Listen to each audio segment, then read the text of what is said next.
Hey, welcome back to Gold Derby. I'm Christopher Rosen. I'm joined by Joyce, and we're here to talk about the Golden Globes nominations in the film categories for 2021. Joyce, you were the top expert, it seems like. I have Congratulations. no idea how that happened because You're at I bombed. 80%. Are you I probably possibly bombed on the TV ones, but yeah, I don't know how are else. you are you possibly in the Hollywood Foreign Press? I guess would be my first question. Yes, I'm one of the 90 members. Oh Yeah, my God. So what a they what a sent me morning. perfume the last couple months, so yeah. What a Uh, morning. It looks like we had Mank leading, I believe, with 6 overall nominations, and Trial of Chicago 7 had 5 overall. So what were you, Joyce, you did so well on the predictions. What were your first snap reactions to some of these? well, after the first batch, I was just glad I had Promising Young Woman in a drama picture. Because that was one that I was like, I don't know, I could see them going for it or not, because I thought like Carrie and Emerald in screenplay were pretty much locks. I didn't have Emerald in director, but like once like it hit like drama film, I was like, if everything, if I like screw up everything else, at least I got that. But then I also had Jodie Foster Amazing for the work. Mauritanian, yes, in Yes, supporting actress. the So Mauritanian exists and was nominated at a couple of big awards. Jodie Foster for supporting actress, and also in Best Actor yeah, for. for Tahar Rahim. I did not have him though. But That was yeah, a big surprise, I think. I feel like a lot of people. So, Best Actor was Chadwick Boseman, Anthony Hopkins, Gary Oldman, Riz Ahmed, and then Mauritanian lead. Sorry, I forget his name. Or Tahar Rahim, yeah. Tahar Rahim. Yeah. Yeah, I think a Um, lot of people had Delroy and then were debating whether or not to keep Gary. yes, I had Tom Hanks who didn't get nominated, but it Mhm. feels like those are all. And then Stephen Yen also did not get nominated for Minari, which kind of got shut out across the board too. So that's kind of Mauritanian. I think a late comer. That was one of the things we were talking about before we started recording this. Spoiler alert here, but like the late arrivals of some of these movies. So like Jared Leto is nominated for The Little Things, which I think we were both like kind of along with many others, surprised by considering the strength of the supporting actor field. But there he was nominated for his performance You as know, a what a potential comeback for serial him killer. after his Oscar win, Yeah. and also lost his Huh. Oscar. So, Yeah, right. Of course he did. Yeah, I remember I that. mean, So I yeah. feel like that's still like, I mean, I had Paul Raci, and I still think Paul Raci can get in at the Oscars. So this is like good for Paul Raci, because no offense to Jared, I don't think he'll make it there. Yeah, and we'll have So, the second nominations tomorrow, and I could see Paul Raci definitely getting in there instead of Jared, perhaps. And the Golden Globes, they love their stars. But you were just saying, promising young woman. So I'm a fool who was like, oh, they're not going to like it, so I'll just take it out of all of these things. And there it was. wait, in you didn't have it in screenplay, or did I you? didn't have it in screenplay Wow. either. I was like, oh, they're going to not like it because it just seemed like a movie. I guess part of my predictions with the Golden Globes is like trying to guess what this small group of foreign journalists, the Foreign Press Association, will like. And I was just like, Promising Woman, maybe they'll like because Emerald Fennell was on The Crown. And I think they like The Crown. I think it had a record number of TV nominations, which we'll talk about later. But I was like, oh, the movie, maybe they'll think it's like not their taste. But obviously it was. It got Best Director nomination, Best Actress, Best Picture, Best Screenplay. Three, the two for there for Emerald Fennell. And I could actually see it winning like kind of winning a couple of like maybe more than one award. I think like Carey Mulligan feels like she could win for sure in Yeah, Best I think Actress. Carrie can definitely win. Momentum there is so strong. I think I forget where I saw this, either on Twitter or I don't even know where it was, but somebody was saying how like a positive for that movie has been the delay of its release, right? Because it was originally supposed to come out in April of last year, but the coronavirus pandemic forced it to be delayed until Mhm. now, Christmas, and then like a little bigger a VOD release in January. And it's like I think there's a lot more buzz and a lot more excitement than it's cresting at the right time. And I feel like she is definitely like the person I feel like anecdotally I've seen most people talk about of the best actress contenders, right? Like in the last like 3 weeks, like it's been like Carey Mulligan Yeah, she and definitely has the most passion. So right. I was never, I know like a lot of people were kind of hesitant to predict her even for the Oscars because of the film and the tone, but I was like, if people love her, like they love her and they love the movie, even if like there are some detractors who maybe don't like the third act or whatever. Right. So yeah, and then I felt like she was also a very like Globesy pick too. Yeah. You know, like she's British and she, you know, like she's not like an ingenue because, you know, she had her breakthrough 11 years ago. But this is like her comeback, and she's had some good projects in between, but she's never gotten any momentum for it. And this is such a different type of role for her. Like it's not a period piece. Right. For once, and it's shocking, you know, and the movie itself, it's so like stylistic, and I totally get why you thought like they might not go for the movie, but sometimes they do make like cool choices. You just never know what it's going to be, and sometimes they make very basic choices. Yes. Some of these are very basic. I would say like too with Carrie, yeah, like I'm just looking at the list. It just feels like the Best Actress Drama nominees are Viola Davis, Andra Day, Vanessa Kirby, Frances McDormand, and Carey Mulligan. All those are good performances, but I think like the Carey Mulligan one, it's ironic that there was the big, the big kerfuffle over the review that Variety ran, and then like how like the critic was like, oh, I don't. It's easy to imagine like Margot Robbie in it, but the funny thing is, it's like hard to imagine anyone but, like you were saying, anyone but Carey Mulligan in that part is like, she's so good in it, and it's and that's like that was the whole point of the casting too. Correct. Yeah. So it's like I just feel like when you look at the list of actresses, at least for the Golden Globes here, I'm like, oh, like her performance feels like just, I don't know, all of those are good performances, but hers is like another level. So yeah, I think she could actually win there for sure. And I know there was also like some concern once because it was submitted in comedy, and they all call it a dark comedy, and it was moved to drama. And we've had some recent instances where the Globes like changed the categorization, like Adam Sandler last year, right? And like he didn't get in. So I think like some people were kind of hesitant with that, and like maybe like they don't like it, so they moved it to like a more competitive field because comedy is barren. Yeah, let's talk about comedy quick here. I'm just looking at it. The Best Picture nominees are Borat, Hamilton, which is a Broadway musical that turned into a movie, yes. Palm Springs, The Prom, and then, of course, Sia's Music, which... I mean, how could we forget? That is one of the biggest, that's one of the most peak Globe nominations, I feel like, is of all this time. like better or worse than The Tourist? I think it's definitely in the conversation with The Tourist and Burlesque. I feel like those are like the bigger ones. Burlesque is iconic, like, right? So music, and then also got a nomination for Kate Hudson. Up until today, the only thing I knew about music was that it's been pretty problematic, the trailer, because Sia cast a neurotypical actress as somebody who has autism. And I know that got kind of like blasted online last year. So I was surprised to see it come out. I have not seen it yet. Have you, Joyce? I unfortunately have not seen it either. But we should have a viewing party now. I guess so. So yeah, now it's a Gold Globes contender. I mean, she got in over Meryl, who had 2 chances to get in. Amazing work, Kate Hudson. So yeah, Best Actress in a Musical or Comedy. Maria Bakalova for Borat, who is maybe going to be a supporting actress, obviously, in other awards, but the Globes said she's a lead actress for. Or they submitted her. They submitted her as a lead actress, they right? wanted to like take advantage of that, but she's supporting everywhere else. Michelle Pfeiffer in French Exit, Rosamund Pike in I Care a Lot, which Netflix is putting out later this month. That premiered at TIFF, I guess, last year. I did put her in yesterday. Nice. So. Anya Taylor-Joy and Emma, who is also nominated for The Queen's Gambit, felt like a good pick. And then Kate Hudson over Meryl. Meryl was our actual favorite at Gold Derby to win. She's not even nominated. She had 2 chances. I know. And the funny thing is, I think some people were predicting like double nominations for her too. I could only imagine maybe she split her vote, because I actually think she's quite good in The Prom. I understand that's maybe a controversial take, but I think she's like pretty fun. And like she sings, James Corden got in and she didn't. Amazing. Feels like a troll to like, because everybody who saw The Prom or everything about The Prom was like, even if you liked it, people were like, James Corden doesn't work, or like, oh, it's a, and then so he gets nominated, obviously. And he's nominated with Sacha Baron Cohen, Lin-Manuel Miranda for Hamilton, Dev Patel, and Andy Samberg.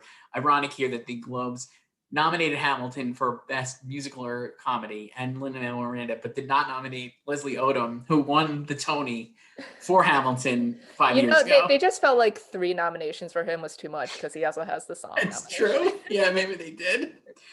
So yeah, the comedy section is just utterly chaotic. I don't even know. Hard to. I mean, who do you think will win? I could see like just a Borat sweep. I kind of could see a Borat sweep too. I think the timeliness of that film, and also people people like it, but they're not voting. You know what I mean? Like it seems like people in the industry also like it, but not that they're voting for the Globes. So I could see a Borat sweep for sure. At the very least, the actors I could see winning. If Borat doesn't win, I would imagine maybe it'll be Hamilton, but who knows? I don't know. That would just, I mean, it would be a very Globes thing to do to give a Best Picture prize to him. I mean, like the most of all these nominees, honestly, the biggest lock of all feels like Sacha Baron Cohen, because like he's also nominated for Chicago 7 supporting actor. Yeah. Like it's like he's like it just feels like that's a slam dunk win. So I'm like, he's won before for Borat. Right. So like I think that's like an obvious one that he'll win. So if the others do win, I mean, like I would not be surprised. And then supporting actor was Sacha Baron Cohen for Chicago 7, Dana Kaluuya for Judas and the Black Messiah, aforementioned Jared Leto, incredible flex for The Little Things, Bill Murray on The Rocks, and Leslie Odom One Night in Miami. I will say, like, I've been like not as on the. I had not been taking Murray as seriously as a contender for Oscars, and I'll be curious to see if he gets nominated for SAG. I just feel like, I don't know, he's good in the movie, but I just felt like there's so many other, that category is so crowded. Like we said, like Paul Racing can in here, and like a few others, like from Chicago 7, you could have imagined getting in like Mark Rylance or whatever.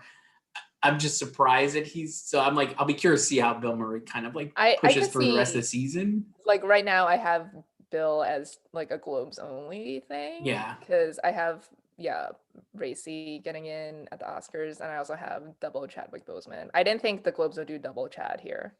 So that was the other one. Let me ask you this as a total, like, this is beyond the Globes because he wasn't even nominated. But what do you think of the option? What do you think the odds are that Bo Burnham gets nominated eventually? At the Oscars? If there's enough love for Promising Young Woman, and like there's like, like Chadwick, I could see Chadwick not getting in for the Five Bloods because like everyone's gonna go push him for Best Actor, obviously. So like, I don't know. I'm just like, I've been thinking that for a little bit. Like, what if Bo Burnham actually gets an Oscar nomination? That would be incredible. And, I would see it as a makeup nomination for 8th grade. Right, exactly. So I would be okay with it. And like, it would be such an atypical nomination too. I mean, both supporting categories are kind of really in flux. Yeah. Yeah. Supporting actress was Glenn Close at the Globes, Olivia Colman, Jodie Foster for Mauritanian, Amanda Seyfried for Megan, Helena Zengel for News of the World. That could actually honestly be, I mean, I guess Marie Bakalova is like the wild card. Yeah, and then there's Yoon Yo-jung from Minari. Right. But I could see that being like the Oscars list very easily. Like Jodie could be like the Kathy Bates. Kind of, yeah. And also, like, I just feel like the symmetry of her and Anthony Hopkins 30 years after Silence of the Lambs getting nominated. And also Glenn. Appealing. Right. Who she beat. Right. So I'm like, I just feel like that, like, is like kind of like could be a thing. I don't know. We'll see. I still have not watched. Yeah, there's and like Ellen Burstyn is missing. I could see that one. I'll be interested to see how. Like, so Vanessa Kirby got nominated for Best Actress.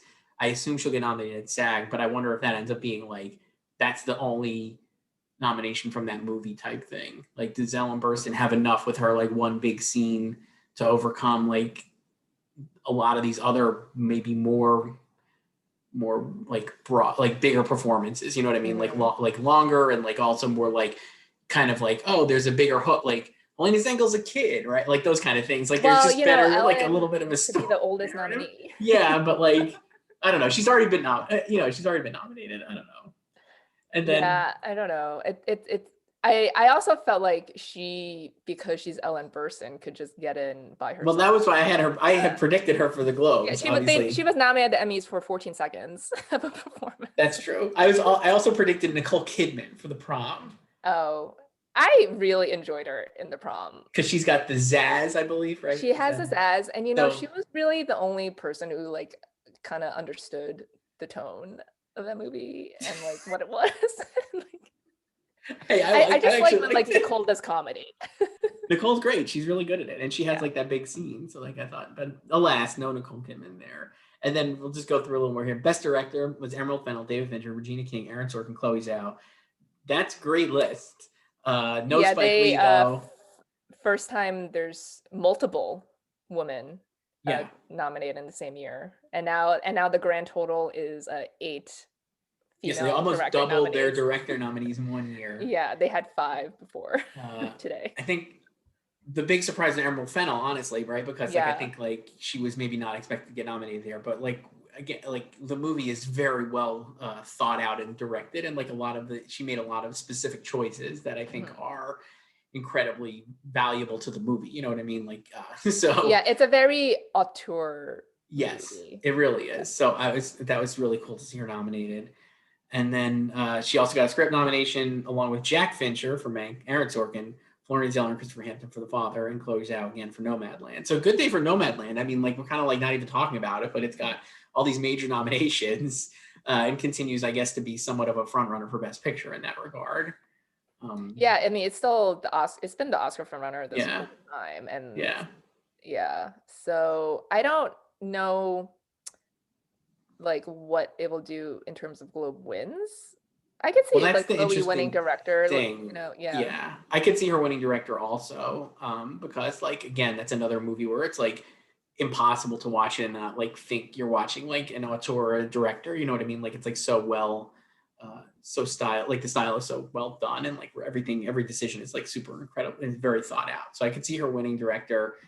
I don't think it would win screenplay. I could see winning picture too, though. I kind of feel like Chicago 7 will still win there because, or maybe Promising Young Woman. I mean, that would be outrageous if it did win. That would be so cool if it did, honestly. Listen, they gave it to Bohemian Rhapsody. Oh gosh! Don't Never remind me. Oh my god! So if they love something, they love it. Okay. They do. So let's talk snubs. So The Five Bloods, I think, was like the biggest one. I would say like a headliner beyond Meryl being snubbed, because like I think people like certainly I feel like it's a legit Oscars contender in like a bunch of major categories, and it's like not represented at all here. And at the very least, I figured it would get Spike Lee a nomination just because his kids are, the young the Golden Globe ambassadors. So it's super awkward that he's not even nominated. I just figured they would like do that because of like, they're like, honestly, that's why I predicted him. Like I didn't predict the film, but I had him as like a sole directing nominee. I personally don't think it affects any whatsoever anywhere on its Oscar. Like I think it's still like a major contender, and I think he could easily get nominated for Best Director and Best Picture. Like and Delroy Lindo seemingly should be nominated for Best Actor. I'm still not convinced Chadwick Boseman is like gonna get nominated just because he's already gonna get nominated for Ma Rainey. But I could see that too. I mean, like, I think see people just. I mean, I feel like if he were alive, we would just be focusing on Ma Rainey, and he would not be in the conversation for. I have to be honest, like I didn't even think of him as a possible contender. Like everyone else, like Jonathan Majors, like everyone else. Right. And then like the only reason I even would consider it is because he won like the New York Film Critics Circle Award, but I'm also like that's critics. That's but critics. He has been like nominated. Like, I mean, I know it's like completely different, but he has a few other nominations from other places too. And true. But I could see him getting both at SAG tomorrow because they would do that. I can see that too. And I mean, he's good in the Five Bloods. It was just like the problem with that category is there's like probably like 10 or 12 actors who could stake a claim for some kind of contender. Right. There's so many other people I would nominate before him. And since he's already right. Yeah. Right. If it was the only like he already has this great performance in Ma Rainey, and I think he's gonna win Best Actor, rightfully so, probably for that work. So like, I don't know, there's gotta be others. So The Five Bloods was a big one. And then in just Best Picture, really all the Black ensembles beyond Five Bloods. It was no Ma Rainey, no One Night in Miami also got snubbed, though those movies got nominated in other places, obviously. Yeah. Unlike The Five Bloods. And Judas and the Black Messiah. One of the last films. So I'll be curious. Like I think with the Best Picture field for the Oscars, long. And again, the Globes don't have any real connection because none of these people, for maybe one of them, I think has an Oscars vote. I remember reading at one point, or who knows if that even still true. So it's like of the 90 people, none of them really are affecting the Oscars race. But yeah, like I could definitely see with like I think Ma Rainey, One Night in Miami are definitely going to be Best Picture nominees based on like just the fact that there are more nominees at the Oscars, and like those two movies seem like they have more. I actually think Ma Rainey, you can make a case for it even being like a possible winner. I don't think it'll win, but like there are enough. I think it's in third in our right, and it's got so many options. Like I feel like a lot of the craft stuff could pay off, like costumes and this and that. I think that movie's pretty solid, and One Night in Miami too. I think will be like contending, but I'll be curious to see Judas and Black Messiah. Is it too late, and like how does that end up? I think it should get nominated probably, and like Daniel Kaluuya definitely will get nominated, and I could honestly see him making a run at winning because like he's like a lead basically in the film and a supporting and part. it's a very big performance. Yeah, so I could see him actually getting enough momentum to win, but like we'll see. But I could see that getting nominated too. Yeah, so, it's like because there's so many like late stragglers, because there's also Billie Holiday, which got Andre and Malcolm and Marie. We didn't even talk about that. Oh my God, that was the other big snub with Malcolm and Marie. I don't think neither one of us thought that it would get any kind of Best Picture. Best chance was Zendaya.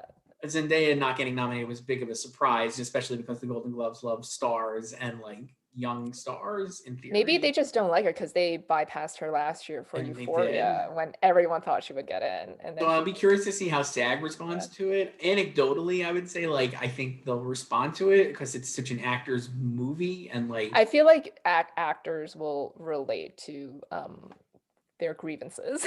I agree, and I honestly think like I could see like John David Washington getting into at the SAGs. Honestly, I think it's like a really good performance, and like he definitely is doing a lot of acting. The issue with SAG and all these late movies is visibility, because SAG favors like early releases and early screeners, so I have no idea.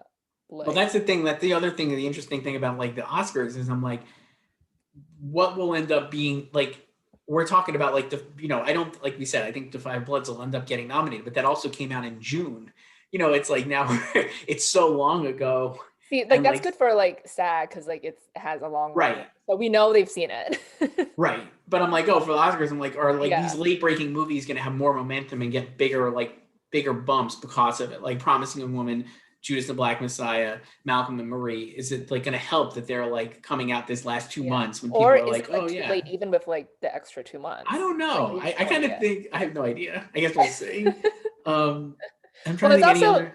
Like, it's also interesting because usually, like last year, we had the shortest season ever. Because last year at this time, this coming weekend was the Oscars. Yes, which is nuts, right? To think about. Because last year was the Super Bowl and the BAFTAs.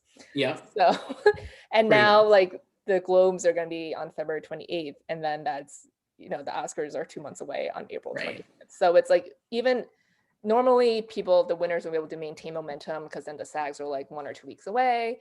And we saw like the acting sweep again last year, so but now there's 2 months in between, so are they going to lose momentum going into like SAGs, which aren't handed out until April 4th? I mean, maybe, right? Like for all the people who are very upset about these Golden Globe nominations, it's a good thing to remember is that like this show is going to be you're not even going to remember this show happened by the time the Oscars come. You know what I mean? Like I want more chaos because I hate like rubber stamping like this. Everywhere. So. Yeah, I mean hopefully that happens this year, right? Like that's one of the biggest problems with the award season like every year is that like the same once the favorites are kind of established and like they just win everywhere. You rarely get like a quote unquote upset. And even with like the nominees, sometimes it's like the same couple of names. It's like I am happy we got a Kate Hudson and a Jared Leto. Yeah, sure. The Jared Leto one is unbelievable. What a flex. Oh my gosh, the little things. Good job, HBO Max. I feel like let's pour some out for HBO Max. They could have had a Requiem for a Dream reunion with him and Ellen Burstyn. Yeah, that's true. Maybe the SAGs will do it. I mean, what if he gets nominated at SAG? I was seeing somebody compared this one to like Aaron Taylor Johnson getting nominated for Nocturnal Animals, and he won. So like so maybe Jared Leto should make sure he has a speech ready for this, just in case, because I guess it'll also be great because again, no offense to him, it probably wouldn't affect the end result at all because no one was worried about Mahershala when that's true. Aaron won then. I mean, like I don't know. He's not bad. He's not bad in Little Things. That's all I'll say. I know it's just a shock that he was nominated. That's all. It's just like totally Over unexpected. and no Denzel and no And Rami. no Denzel, and no Rami. Yeah. So this is great. So what was your for you like? I'll put you on the spot. What was the biggest? What was a nomination you were most excited about? I guess for this. I would say just probably The Promising Young Woman over Performance. Like that it's just it was surprising and nice to see, not just because I predicted it, but just because I think like it's again, even though I could see like the Globes going for it, it's not typical like Globes fare, but it's nice that they did go for it. So I like that. Nice. What I about would you? say that beyond that one, I'll just go a couple. I'm just gonna go quickly to the music side for mine. I would cite that the scores. I just like the score, not like the Trent Reznor and Atticus Ross got both Mank and Soul. I think those are great scores, and they're nominated double nominees for that this year. So I was excited to see that. But the Promising Young Woman thing I think is the most encouraging, and it's like really cool to see that happen. I think like Emerald Fennell getting that kind of like I really think that she could get a Best Director nomination at the Oscars. So hopefully we'll see. Okay, so that was so those are the Golden Globe nominations for film. Joyce, again, congratulations, the crown, expert's crown, 80%. What an honor. It'll never happen again. I really don't know what happened this time. All right. Well, thanks for watching. Stay tuned for more from Gold Derby.